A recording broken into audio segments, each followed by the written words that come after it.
할렐루야. 오늘도 사도행전의 말씀을 가지고 침범하시는 하나님이라는 제목으로 말씀의 은혜를 함께 나누도록 하겠습니다. 참 제가 말씀을 준비하면서 항상 걱정이 되는 게 있어요. 과연 우리 성도들이 예배 시간의 말씀들을 삶 속에서 얼마나 기억할까? 지난 주일날 제가 설교를 뭐 했죠? 이러다니까. 그래서 이게 성령께서 깨닫게 하지 않으면 안 되겠다. 사람의 기억으로는 오늘 새벽까지 나오신 분들은 이제 어떻게 해야지? 주일날 낮에 설교 들으면 잘 기억했다가 저녁 설교 들으면 낮에 설교 잊어버리고, 저녁 설교 듣고 아멘 했다가 새벽에 나와서 새벽 설교 들으면 그 전날 거 싹 다 잊어버리고. 그래서 한 것 또 하고 또 반복해야 되겠다, 이런 생각도 들지만 이거는 하나님께서 기억나게 하지 않으시면 안 되겠다. 그래서 제가 항상 어느 때부턴가 하나님, 주의 말씀이 깨달아지는 것도 중요하지만 기억하게 하시옵소서. 생각나게 하여. 그러니까 적대에 그 말씀들이 딱 성령께서 깨닫게 해주심으로 말미암아 그래, 그 말씀이다, 이게 돼야 되는 거죠. 오늘 이 말씀을 듣고 오늘 새벽까지 기억했던 말씀이 싹 지워지지 않기를 소망합니다. 항상 그래서 성령을 의지하면 성령께서 어느 때이든 아주 수년 전에 들었던 말씀일지라도 그 말씀을 깨닫게 하시고 그 말씀으로 여러분의 삶을 주장해 가실 줄 믿습니다. 오늘도 여러분의 기억 한편에 이 말씀이 온전히 뿌리 내려서 내일 당장이 아닐지라도 언제가 될지라도 꼭 그 말씀을 기억하시는 저와 여러분이 되시길 주님의 이름으로 축원합니다. 자, 오늘은 침범하시는 하나님이에요. 제목부터 무시무시하죠. 침범하시는 하나님. 여러분, 제가 변화와 변질에 대해서 이야기한 적이 있습니다. 둘 다 이전과는 달리 뭔가 바꾸어지는 것이라고 얘기를 했었어요. 그래서 변화라는 것은 뭐냐? 더 좋은 방향으로 바뀌는 것을 변화라고 한다면, 변질이라고 하는 것은 더 나쁜 방향으로, 좋지 않는 방향으로 바꾸어지는 것을 변질이라고 얘기하면서, 변질은 뭔가 더 깊은 의미가 있다 그랬죠. 그 질이라는 그 특성 속에 눈에 보이는 것뿐만 아니라 우리 마음에 있는 어떤 부분들까지 왜곡되어지는 그런 의미를 담고 있다 말씀드렸었습니다. 그런 의미에서 여러분, 사람은 참 이렇게 잘 변화되지 않습니다. 그리고 쉽게 변화될 것 같으면서도 변질되어 버린다. 이게 사람이에요. 어떤 뼈저리게, 그렇죠, 여러 가지 사건들로 인해서 뭔가 변화를 요청받지만 그 변화되지 못하는, 그러니까 예를 들자면 어떤 일들을 하면서 이거 안 되는구나, 하나님이 이걸 막으셨구나, 딱 기억을 하고 평생 기억을 해야 되는데 금방 잊어버려요. 그러니까 또 어떻게 그것을 모티브 삼아서 그걸 기억하면서 변화되어야 되는데 그걸 또 잊어버리니까 어떻게 해요? 또 변질되고 또 변질되고. 여러분, 왜 그런가? 바로 우리 안에 있는 죄, 우리가 바로 죄인이기 때문입니다. 죄의 본성이 우리 안에 있기 때문이죠.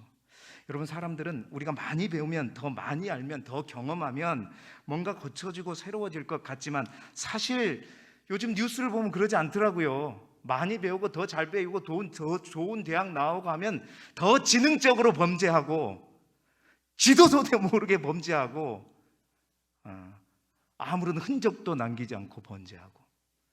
이게 안타까운 사람의 모습이요. 간교하게 모든 법망을 요리조리 피해가면서 누구도 생각하지 못한 방법으로 변질되고 있는 모습을 보게 되는 겁니다. 그만큼 사람이 좋은 쪽으로 변화된다, 참 그게 쉽지 않은 문제다. 사람이 잘 안 변해요. 뭔가를 겪고도 잘 안 변하더라고요. 그런데 여러분, 오늘 본문에 보니까 한 사람의 인생이 있습니다. 그 사람도 정말 열심히 배우고 최고의 가문에서 최고의 교육을 받고 정말 젊고 총명받는 한 사람입니다. 어떠한 배움과 교육 속에서 변하지 않았던 그 한 사람의 인생이 오늘 본문을 통해서 철저하게 변화되는 사건을 기록하고 있는 내용이 오늘 본문의 사건입니다. 그 변화의 주인공, 우리가 너무나도 잘 알고 있는 누구죠? 지금은 사울입니다. 앞으로는 바울이죠. 그는 스데반의 순교 현장에서 그의 죽음을 목격했던 자입니다. 그런데 그는 스데반의 입장에서 목격했습니까? 가해자의 입장에서 목격했습니까? 그렇죠. 예수 믿는 자를 죽이는 자의 입장에서 목격했던 사람입니다. 뿐만 아니라 그는 근데 하나님을 믿지 않지는 않았죠. 예수님을 믿지 않았지. 하나님을 믿는 열심이 있는 유대인이었습니다. 그러나 그는 예수님을 믿지 않았어요. 그래서 예수님을 믿는다고 하는 자들을 잡으러 다니고 그것이 하나님이 기뻐하시는 일인 줄 알고 예수 믿는 자, 심지어 죽이는 자의 무리에 끼었던 사람이, 주동했던 사람이 바로 사울이었습니다. 유대교를 신봉하는 말 그대로 극단적인 원리주의자, 자기 자신조차도 그런 삶을 살았기 때문이죠. 율법에 있는 613개의 조항을 철저하게 지켜냈던, 흠이 없던 그런 삶을 살았던 사람이고, 그의 종교적인 열심은 그래서 예루살렘을 넘어 이제 많은 믿음의 사람들이 저 흩어졌을 때 예루살렘부터 약 230km 정도 떨어진 다메섹이라는 곳까지 가서, 그곳에 유대인들이 많이 모여 있었거든요. 그곳에 피신한 기독교인들이 그곳에 유대인들을 많이 현혹했을 것이다 라는 그것을 가지고 이제 그 다메섹에 가서까지 예수 믿는 자들을 색출하려고 갔던 사람이 바로, 그 열심을 누가 따라가겠습니까? 열심이 특심이었죠. 바울을 막을 사람이 없었습니다. 그는, 잘 들어보세요, 하나님께 열심을 다한 자였습니다. 하나님께 열심을 다하는 자였어요. 그러나 그는 하나님의 열심으로 일하지는 않았어요. 여러분, 이 말이 무슨 말인지 아시겠어요? 하나님께 열심을 다했지만 하나님의 열심을 가지고 일하지는 않았다. 여러분, 이 말을 우리가 먼저 살펴볼까요? 하나님께 열심히 했다는 말은 어떤 말이야? 나에게 열심히, 둘 다 열심은 있습니다. 둘 다 주의 일들을 감당하고 하나님의 영광을 위해서 뭔가를 해요. 그러나 그 열심이 하나님께 열심히 했다, 이런 말은 자신이 믿는 대로, 자신이 생각하는 대로, 그 방법대로 주의 일을 열심히 감당했다는 거예요. 그 말은 사울도 유대인으로서 메시아를 기다렸습니다. 간절히 기다렸어요. 근데 성경에 보면 이 십자가에 달린 자는 저주받은 자다라는 율법의 그 말씀을 믿었죠. 알았죠. 그런데 예수 그리스도가 십자가에 달리셨다? 그는 저주받은 사람인데 그거 어떻게 메시아가 될 수 있냐? 거기까지밖에 모른 거예요. 그런데 중요한 것은 그 저주가 예수님 자신의 저주가 아니라 우리 모두의 죄 때문에 저주받았다는 사실은 거기를 몰랐던 거예요. 근데 거기까지, 성경에 기록된 말씀 거기까지만 알고 그거대로 믿고 열심을 품었던 자, 그러니까 자기가 믿는 대로, 자기가 깨달은 만큼대로 행동하는 열심 있는 자, 그리고 자신의 능력으로 일하는 열심입니다. 그리고 하나님의 뜻과 그래서 별개로 자신이 생각하고 자신이 판단하는 소신을 가지고 뭔가 하나님을 위해서 일하는 사람, 이것이 바로 하나님께 열심을 품는 자예요. 자기들은 다 착각을 하죠. 내가 하나님 일을 열심히 하는 자라고. 그런데 하나님의 열심을 가지고 일하는 사람은 뭐냐? 자신이 믿는 대로, 자신이 생각하는 대로 행동하는 것이 아니라 하나님께서 우리에게 주신 말씀대로, 깨달음대로 행동하는 사람이에요. 자신의 능력으로 일하는 열심이 아니라 성령의 능력으로, 성령의 충만함으로 일하는 열심을 의미하는 것입니다.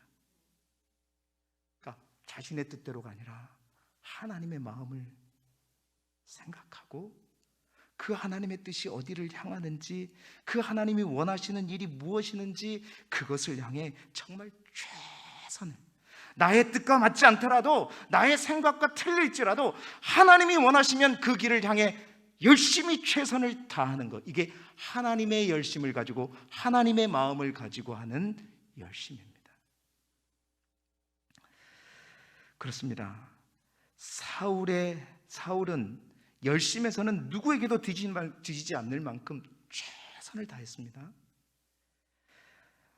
그러나 그의 열심은 하나님께 열심이었지 하나님의 열심을 가지고 일하진 않았어요. 주님의 일을 한다고 하면서도 여러분 그렇습니다. 주님의 뜻과 상반될 때 그 열심은 열심이 아니다. 그러니까 열심이 중요한 것이 아니라 어떤 열심이 중요한가. 사울의 모습처럼 주의 일을 한다고 하면서 주의 뜻과 상반된 착각 속에서 그 열심을 다하면 그 열심이 오늘 사울처럼 사람을 죽이는 살인의 행위까지 이룰 수 있다는 겁니다.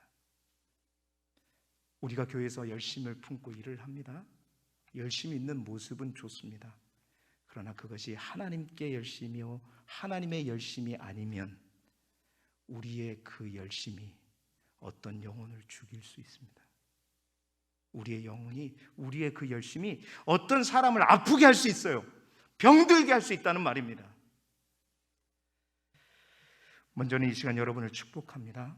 여러분들 모두가 믿음의 열심을 가지고 신앙생활을 할 수 있기를 소망하는데, 하나님께 열심이 아니라 내 마음을 가지고 내 방식대로 하나님의 일을 감당하는 것이 아니라 하나님의 열심을 가지고 나아가시기를 주님의 이름으로 축원합니다.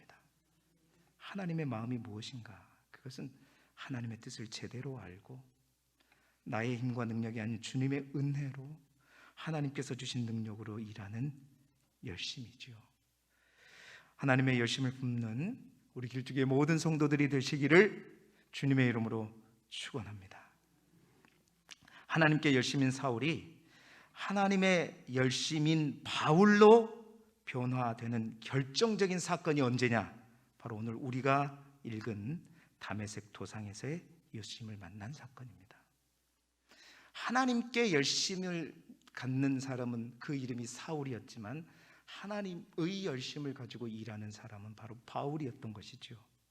이 사건을 계기로 하나님은 바울을 율법주의자로서 성경은 많이 알았지만 정작 하나님의 깊은 뜻을 몰랐던 자가 아닌 하나님을 올바로 알고 복음의 올바른 지식으로 열심을 품는 자로 변화시키셨죠. 그래서 사울을 바울 되게 한 사건이 바로 오늘 다메섹 도상에서 이루어진 사건입니다. 그렇습니다.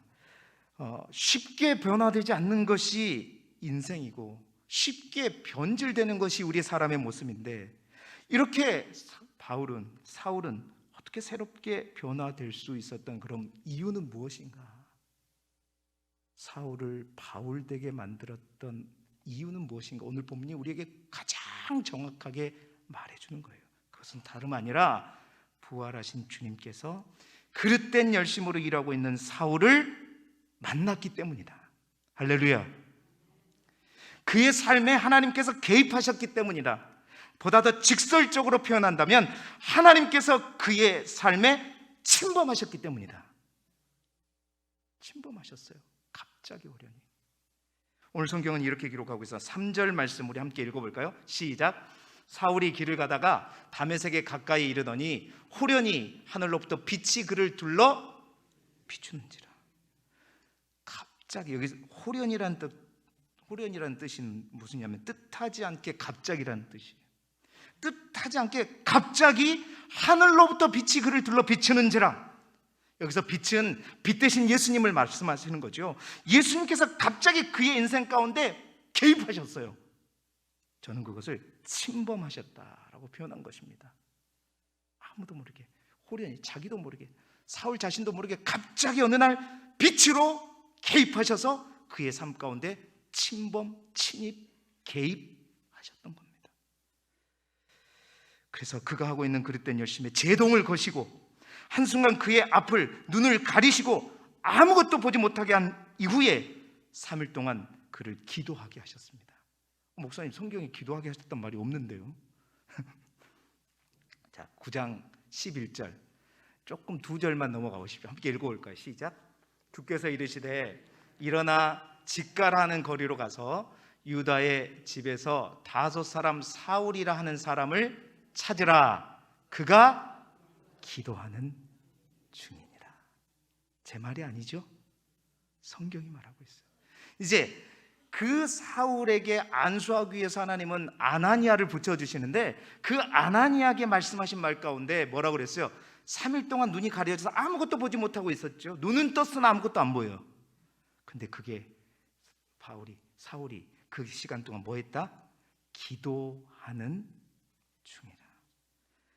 자, 그렇습니다. 모든 힘을 빼고 모든 시선을 막고 그릇된 열심을 하나님의 열심으로 변화시키기 위해서 3일 동안 우리 주님께서는 그의 인생 가운데 침입하셔서 침범하셔서 기도하게 하셨어요. 모든 것 보이지 않고 그 속에서 어둠으로 만들어버리고 오직 뭐만 보이게? 그 가운데 개입하신 빛만 보이게 하신 거죠.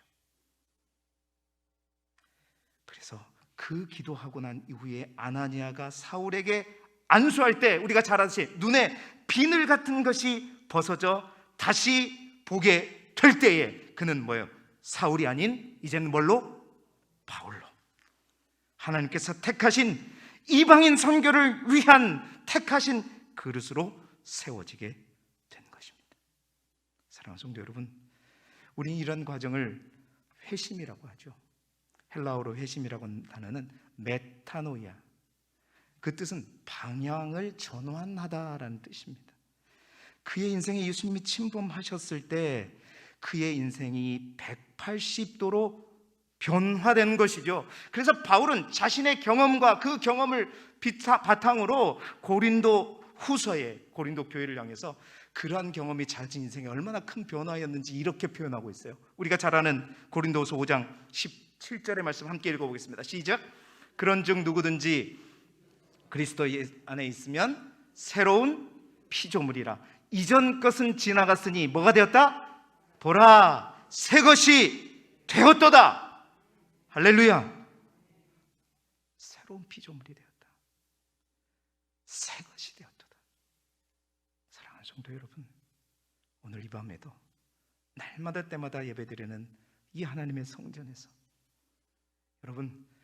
여러분 안에 우리 하나님께서 개입하시고 침입하시고 침범하심으로 말미암아 여러분의 모든 문제와 모든 것들이 새롭게 변화되고 보라, 새 것이 되었도다.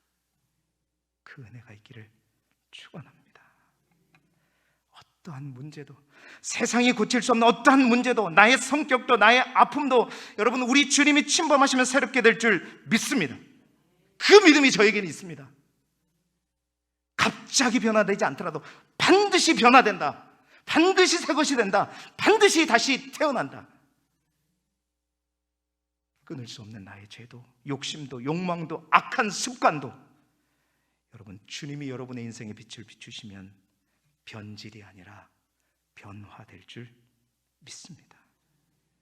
그래서 침범하시는 그 하나님으로 인해서 사울이 어떻게 바울이 되었는지 오늘은 그 사울의 변화를 함께 오늘 말씀 이후와 서신서에 있는 말씀을 바탕으로 그러면 하나님께서 어떻게 사울을 바울 되게 하셨는가, 침입하시고 침범하신 하나님께서 어떻게 그의 인생을 바꾸셨는가 세 가지로 함께 나누면서 우리 모두에게도 그러한 변화의 축복이 우리의 인생 가운데 일어날 수 있기를 축원합니다.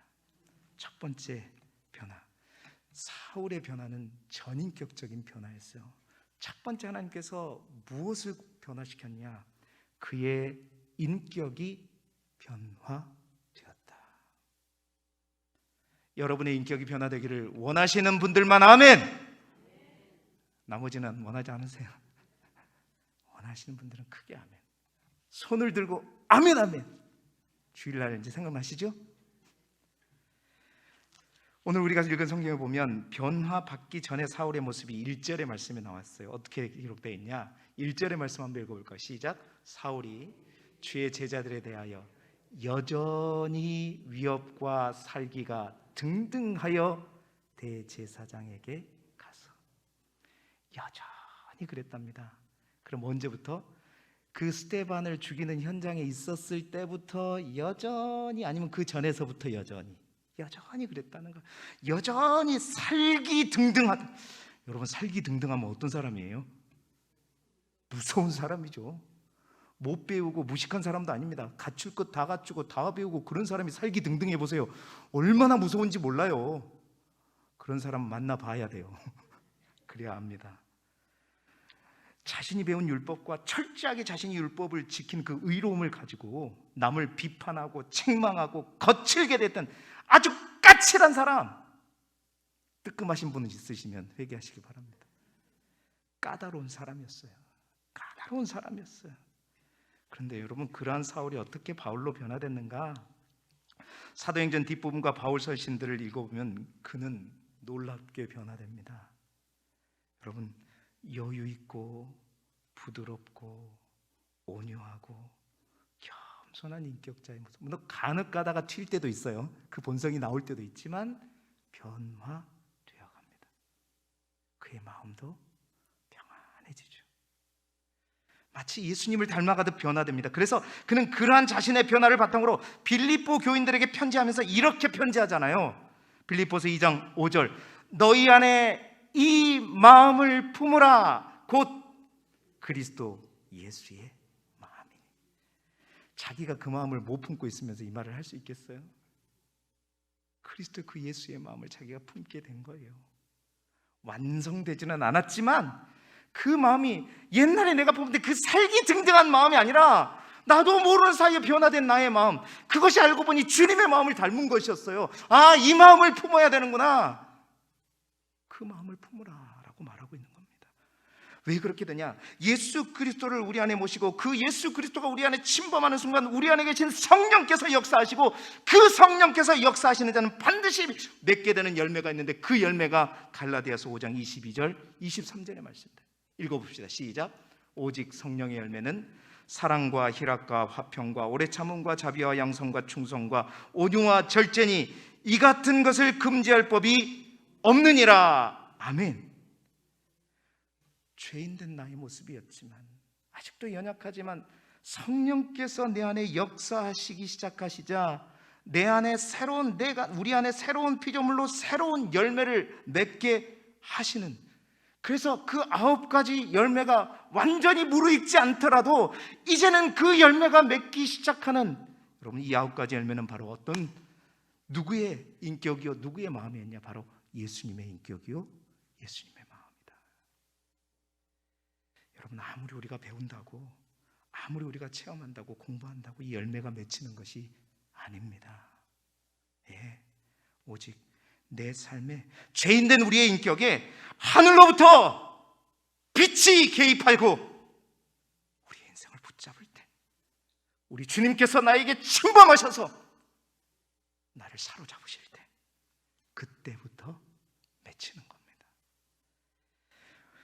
오늘 1절의 본문의 말씀, 사울의 모습과 180도 달라진 그의 인격을 단적으로 보여주는 구절이 있어요. 데살로니가전서 2장 7절의 말씀입니다. 우리 함께 읽어볼까요? 시작. 우리는 그리스도의 사도로서 마땅히 권위를 주장할 수 있으나 도리어 너희 가운데 유순한 자가 되어 유모가 자기 자녀를 기름같이 하였으니. 아멘. 까칠까칠한 그가, 살기 등등한 그가, 누구라도 다 씹어 먹어버릴 것 같은 그가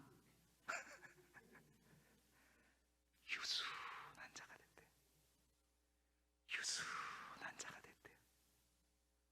아무도 그렇게 되고 싶지 않으세요? 유순한 자가 되었대요. 우리 교회에 유순하신 분들이 많아지기를 소망합니다.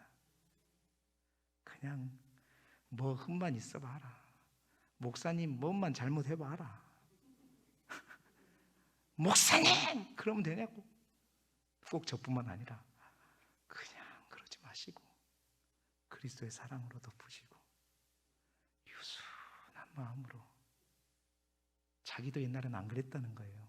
그런데 자기가 이제 그러한 사람으로 되어가는 것을 느끼고, 우리는 사도 바울을 비롯한 함께 동역하는 주의 종들이 이제 어떤 자가 되었다? 유순한 자가 되어서 아이를 기르는 유모처럼 그렇게 유순한 자가 되었다. 그렇습니다. 타고난 인성이요, 인격, 온전한 인격, 그거는 변화되지 않는다. 그렇습니다. 세상의 방법으로는 도저히 변화될 수 없어요.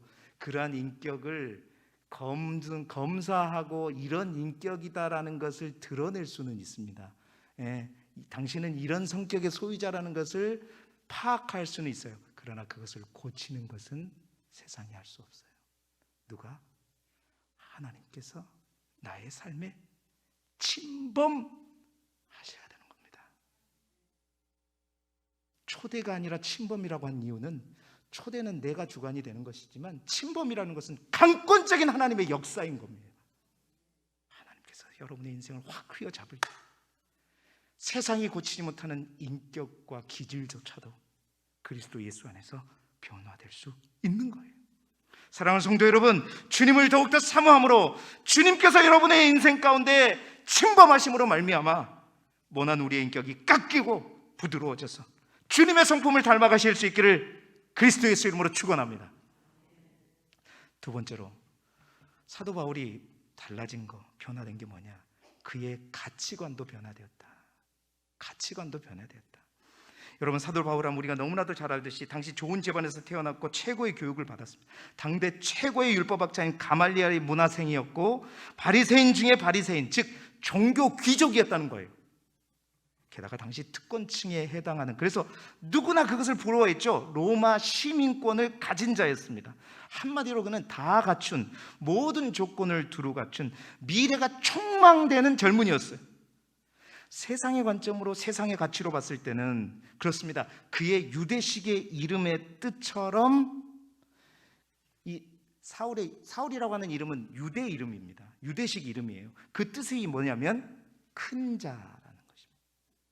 말 그대로 세상적인 기준으로, 가치관으로 보게 되면 그는 진짜 큰 자였어요. 큰 자였단 말이에요. 그런데 그 인생에 예수님께서 침범하시자 이제 무엇이 좋고 무엇이 나쁜지, 무엇이 진짜고 무엇이 가짜인지 그 기준과 가치관이 달라졌죠. 그래서 과거에 그토록 집착하던 것들이 이제 그의 고백대로 뭐로 되어버리냐? 빌립보서 3장 8절 빙고 한번 읽어봅시다. 시작. 또한 모든 것을 해로 여김은 내 주 그리스도 예수를 아는 지식이 가장 고상하기 때문이다. 내가 그를 위하여 모든 것을 잃어버리고 배설물로 여김은 그리스도를 얻고. 아멘. 아멘. 그렇습니다. 세속의 가치로 이제는 모든 것, 그런 것, 큰 것, 내가 큰 자가 되려고 하는 것, 그거 다 버리고 오직 예수라는 지식이 가장 고상하다는 그 가치, 그 가치관이 생긴 거예요. 그리고 그 가치 기준으로 가치관이 완전히 변화되었습니다. 그렇습니다. 여러분, 사울이라고 하는 유대식 이름은 큰 자라는 뜻이에요. 근데 바울이라고 하는 이름은 로마식 이름입니다. 그 뜻이 무슨 뜻인지 아세요? 네? 아시는 분은 선물을 걸어야 되겠는데, 바울이라고 하는 로마식 이름의 뜻은 작은 자라는 뜻입니다. 작은 자라는 뜻이에요. 자, 보세요. 세상에 대해서 큰 자로 살다가 오히려 이제는 세상에 대해서 작은 자로 변화된 것입니다. 진짜 가치가 어디에 있음을 알게 되니까 비록 세상에 대해서는 작은 자가 되었지만 하나님은 그러한 바울을 가장 위대한 하나님의 일꾼으로 가장 큰 자로 세워주신 거죠. 여러분 기억하십시오. 세상에서 세상에 대해서 내가 자꾸 큰 자가 되려고 하면은 하나님 앞에 작은 자가 될 수밖에 없어요. 그러나 세상에 대해 내가 작은 자, 낮은 자가 되게 되고 하나님 앞에 더욱더 열망하며 나아가면 우리 하나님께서 그를 높이시고 하나님 앞에 가장 큰 자로 세워주십니다. 우리는 세상 가운데 참 작은 자입니다. 내가 30, 40대서만 해도 진짜 이 동네를 주름잡고 뭔가를 했었는데 이제 60이 넘고 70이 되고 80이 되니 이제 할 말도 못하겠고 아내 눈치도 봐야 되고. 여러분, 그러나 세상의 작은 자가 되는 것이 하나님 앞에 작은 자가 되는 것이 아닙니다. 우리는 진짜 하나님 앞에 큰 자가 되는 그 가치관과 그 기준을 가지고 살아가야 되는 것이죠. 사랑하는 성도 여러분, 예수님께서 우리의 삶에 개입하시고 침입하셨을 때, 침범하셨을 때 우리의 삶의 가치의 기준이 변화되고 세상 앞에 큰 자가 아니라 하나님 앞에 큰 자로 서실 수 있는, 사울이 아니라 바울로 서실 수 있는 주의 거룩한 종들이 되시기를 주님의 이름으로 축원합니다. 마지막 세 번째로, 바울은 뭐가 달라졌을까요? 완전히 변했을까요? 그의 인생의 목적도 달라졌습니다. 인생의 목적이 달라져 버렸어요. 회심 이전의 사울은 누구보다도 좋은 환경과 조건을 가지고 있었죠. 그리고 그런 환경 속에서도 그는 만족하지 못했어요.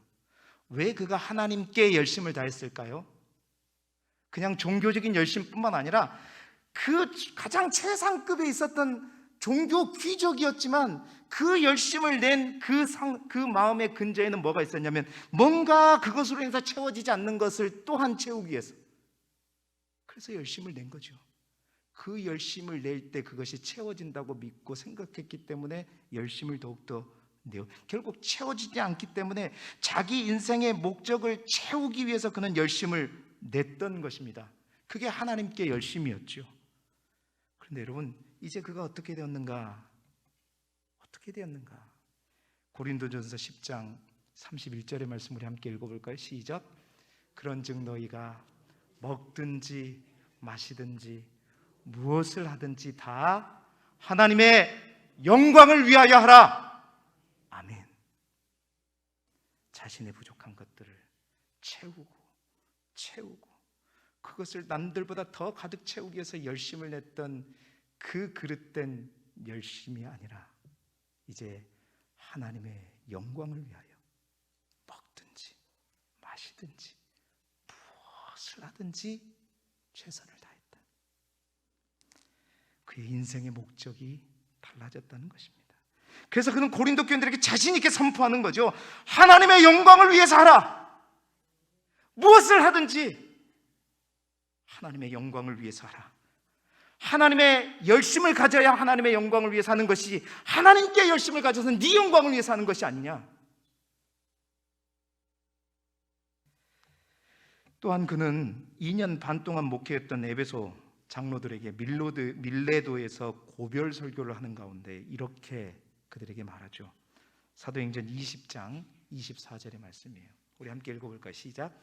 내가 달려갈 길과 주 예수께 받은 사명 곧 하나님의 은혜의 복음을 증언하는 일을 마치려 하면은 나의 생명조차 조금도 귀한 것으로 여기지 아니하노라. 인생의 목적이 완전히 달라져 버린 겁니다. 그러니 하나님께서 이렇게 인생을 산 바울에게 어떻게 의의 면류관을 준비하지 않을 것이며 어떻게 생명의 면류관을 준비하지 않겠습니까? 나의 생명조차 조금도 귀한 것으로 여기지 아니하노라. 하나님의 사명을 위해 목숨조차 아끼지 않는 바울. 여러분, 그 길로 그는 예루살렘에 갔죠. 그래서 체포되었습니다. 로마의 감옥까지 가게 되었고 죄수로서 가게 되죠. 그 감옥에서 디모데에게 이제 마지막 죽기 전 디모데 후서를 통해서 디모데에게 목회서신을 보내잖아요. 그 목회서신 속에서도 디모데 후서 4장 7절에 그는 뭐라고 하냐, 나는 선한 싸움을 싸우고 나의 달려갈 길을 마치고 믿음을 지켰다. 항상 달리는 인생이었어요. 하나님의 영광을 위해서, 하나님께서 나에게 주신 그 사명을 위해서, 내가 그 다메섹 도상에서 아나니아를 통해서 나를 안수하셨을 때 주신 그 사명을 붙잡고 그는 인생의 목적을 거기에 따두고 달리고 달리고 지키고 지켰다. 끝까지. 사랑하는 여러분, 무엇이 이렇게 사울을 바울되게 하나님께 열심히 있던 자를 하나님의 열심을 가지고 평생 살도록 바꾸었습니까? 그것은 바로 예수님께서 그의 삶에 침범하셔서 그의 삶을 붙잡았기 때문입니다. 저와 여러분의 인생에도 우리 주님이 개입하셔서 인생의 목적이 분명히 변화되고 주님이 원하시는 그 주님의 영광을 위해 오늘도 날마다 기어가고 걸어가는 인생이 아니라 달려가는 인생이 되시기를 주님의 이름으로 축복합니다. 제 말씀을 마무리합니다. 여러분, 오늘 말씀을 꼭 기억하시기 바라요. 주님의 개입 앞에 주님께서 나의 삶에 직접적으로 침범하실 때 여러분, 변화 불가능한 사람은 아무도 없습니다. 변화 불가능한 어떤 문제도 하나도 없습니다. 우리의 인격도, 우리의 가치관도, 우리의 인생의 목적도 모두 변화시킬 수 있는 능력이 그리스도 예수 안에 있음을 믿습니다. 부활하신 예수님을 만난 후에 제자들도 마찬가지였어요. 그들의 열심을 가지고 3년 동안 부지런히 주님께 열심을 가지고 그들 나름대로 열심을 다했지만 그들은 오히려 어떻게 됐죠? 변화되었어요? 아니요, 변질되었습니다. 주님께서 십자가에 못 박히실 때 모두가 그를 부인하고 도망가 버렸어요. 그러나 성령께서 그들 가운데 역사하시고 하나님께서 그들의 삶 가운데 온전히 침입하시자 그들은 죽음을 무릅쓰고 땅끝까지 이르러 복음을 전하는 주님의 12 제자로 세워지게 되었던 거죠. 바울도 그렇게 된 것이고 우리가 잘 아는 고대 신학자 여러분 어거스틴도 마찬가지입니다. 어거스틴은 공부를 참 많이 한 사람이에요. 여러 가지 공부를 많이 했습니다. 정말로 많이 노력했어요. 그런데 자기 안에 있는 죄의 문제를 결코 자기가 해결할 수 없음을 날마다 고뇌하면서 아파하고 있어요. 그런 가운데 어느 날 갑자기 가까운 집에서 어린 소녀의 노랫소리를 듣습니다. 그런데 그 노랫소리 가운데 계속 이렇게 들리는 거예요. 집어 읽어라, 들어 읽어라, 집어 읽어라. 뭘 집어 읽어라는 거예요 도대체? 그것은 바로 주의 말씀을 들어 읽으라는 그 주의 음성이었습니다. 그 음성을 들고 무심해 폈어요. 바로 그 말씀, 눈에 보이는 그 말씀을 읽으라는 거예요.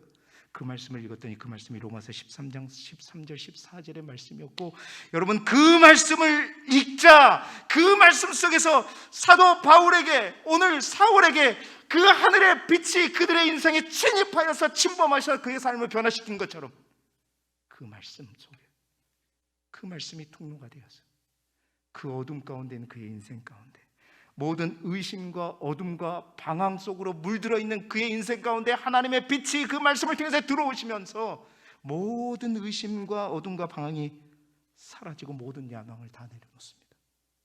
그리고 그는 하나님께서 사용하신 위대한 인물로 쓰임받게 되는 거죠. 사랑하는 성도 여러분, 우리 모두가 그러한 은혜를 맛보고 체험할 수 있기를 소망합니다. 꼭 내가 예수 믿기 전에 처음 믿는 그 회심의 과정을 말하는 것이 아니라 우리가 갖고 있는 어떤 문제가 있을지라도 어떤 고민이 있을지라도 여러분 우리가 예수 믿고 회심 받았을 때 그 다름과 똑같습니다. 그 문제 가운데 내가 내 열심으로가 아니라 하나님께서 그 문제 가운데 침입하시고 침범하셔서 그 문제를 다스리면 여러분 그 문제는 분명한 답이 보이고 그 답은 예수 그리스도인 줄 믿습니다. 그리고 여러분이 날마다 기도하고 예배드리고 찬양하는 우리 길두교회 바로 이 성전이 간절히 소망하기는 여러분의 영적인 다메섹 도상이 되시기를 축복합니다. 기도할 때마다 하나님의 빛이 하나님의 말씀이 나의 심장과 골수를 쪼개고 나에게 역사하셔서 여러분이 사울이 바울되는 여러분의 인생에도 놀라운 그 변화가 일어남으로 말미암아 비록 세상에 대해서는 내가 작은 자일지라도 하나님에 대해서는 가장 큰 자로 세워져 가는 사랑으로 길쭉의 모든 성도들이 되시기를 그리스도 예수 이름으로